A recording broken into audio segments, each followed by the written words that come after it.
Thank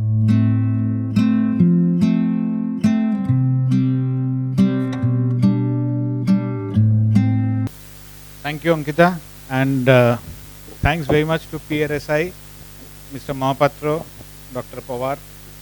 Uh, so it's a pleasure for Bamalari, I would say, to have this August gathering. We wish that it would have happened yesterday, which was the National PR Day, but then just one day later, so it's fine. So, I mean, start with a small poem. In a world where opinions collide, PR folks are the ultimate guide. They spin and they sway away, craft what brands say with charm, grace, and just the right side. Okay, so thank you very much. See, this is not my doing. So was created by GPT just now. So I thought, given the fact that we are talking about artificial intelligence in as the main responsible usage of chat in responsible art, I thought I'll use this just to kind of do an icebreaker. I am not per se, but it is to, I would say, make observation. I think worlds are completely changing.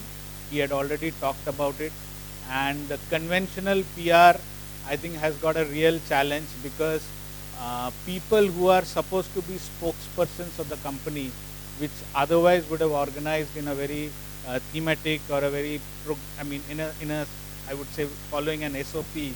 Now that is not there any further. So we've got leaders who are and business leaders who are tweeting. So the message that otherwise would have been conveyed by the PR people to the media, that they are doing it themselves.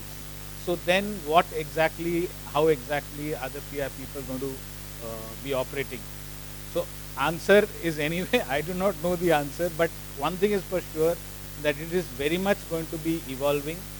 And a couple of things that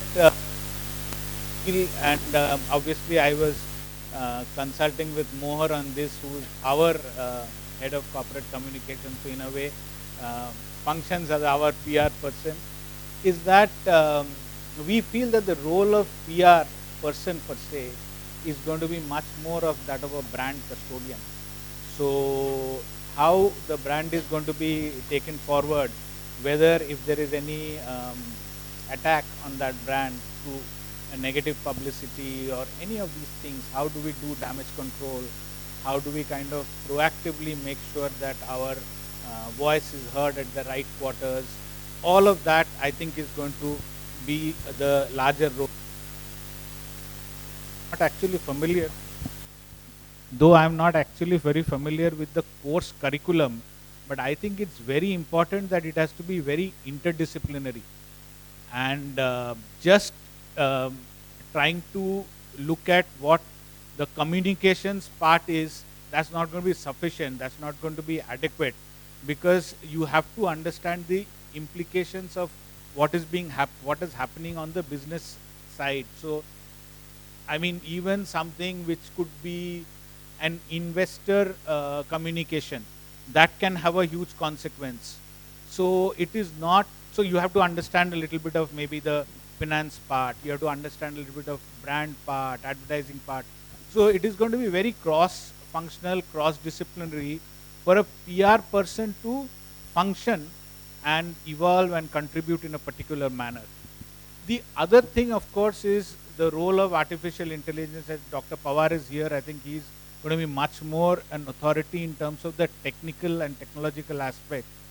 But we know that there are instances where so many things can happen. I mean, I'm not taking technology as one individual thing, but the whole aspect of even say personality or image hacking, it happens with us very often. I mean, there will be several people in the organization who would be getting a WhatsApp message with my photograph, and or previously my predecessor CNMD Mr. Adhika's photograph, saying that I want to get in touch with you, I am at a such place, so is it possible for you to uh, send across some money? And you won't believe there have been instances where people in our organization, they've actually um, sent money to somebody, thinking that this he is actually trying to help this NMD. So these kind of things are happening. So I'm not trying to restrict myself to artificial intelligence as a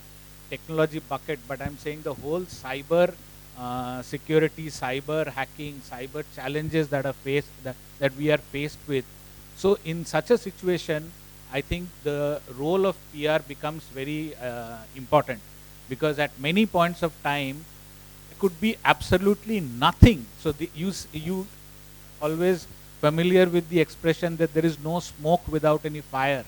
But actually, there may not be any fire, but there could be a huge amount of smoke. There's a massive subterfuge going on. You don't know what is happening, but we have to manage. I think that is where the PR persons will evolve. The grace that the limerick talked about is always there. So it is just that probably have to be even more sensitive. I know that you people are extremely sensitive, but even more sensitive towards the various stakeholders. And that's how I think things are going to change. It's a great, I mean, I think the organization is doing a great job, not only Kolkata chapter, because this is a pan-India organization and it has got presence, I think, in almost every city, smaller city, 22, 23 cities. So I think it is an admirable thing that is going on. And if you look at Bamalori, we are a PSU. Generally, PSUs tend to be media shy compared to others.